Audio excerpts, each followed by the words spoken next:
huu. Yaani mpaka sasa hivi ndani hakuna hata mtu. Udi mkubwa naye sijui kaenda wapi, mizururu kibao. Na kwanza mimi mtu ananipeleka gereji. Kipaji changu mimi kuiba. Sio kupelekwa gereji kama vile. Nyonge. Yaani mzee mimi akirudi ndani leo, ananiambia mzee tulia, nisikize mimi. Kunipeleka gereji kule unyonge. Wewe mwenyewe unajua kabisa mimi kipaji changu nataka kuimba. Nataka ni dance. Nionekane huko halaiki ya watu inione. Unamsikiza mwanamke tipwa hilo alieleweki tunalisikiliza.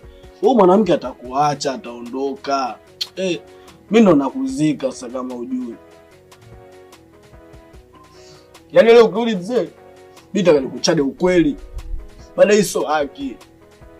Hapa mtaani kwenye hapa eleweki. Kila siku Hussein. Yaani kila mtu mimi anaona mika fala. Afu na ule mtoto Kobelo sasa yule. Kwanza siku hizi kaenda wapi? Umeona sasa safari. Mwanangu huyo kaondoka. Hayupo tena mtaani hapo. Naye anaimba tu. Sasa mimi na vipaji vyote. Naimba, na dansi. Kwani mzee ni washuma kule support, unamsikiliza father, sijui ni mkubwa hadi nachapia. So kweli yana kirudi hapa na mweka hapo mzee, sikiliza hapo leo mimi sikuelewi. Nataka nijue hili moja. Naimba au niende gereji? Utasikia mwenyewe, basi sawa, nataka uimbe.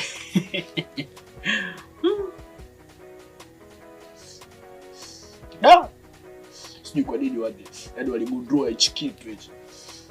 Yaani kwanza naomba hichi kitu tu nikivuta napataga stimu. Hichi kitu kinanipaga na amka alfajiri. Hichi kitu kinakufanya unakuwa jasiri. Hichi kitu nikipiga napataga madini. Hichi kitu kinanipaga ujasiri. Najiona kama simba naweza nikaamka hata alfajiri.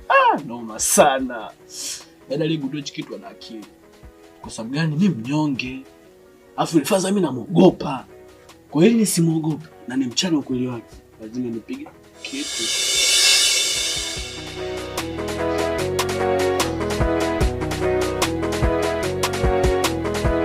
Sasa navuta hivi mtu anaingia tu. Utakukimbia uenda wapi sasa? Mimi tukiachana na yote. Siku nitimize ndoto zangu. Ili nimuonyeshe baba kwamba kitu nilicho nacho sio cha mchezo. Alafu sijui kwa nini na kazi wa mimi, sijui na watoto wenzangu wanakaziwa hivyo. Wazazi wao wapi nafasi ya kuonyesha vipaji vyao.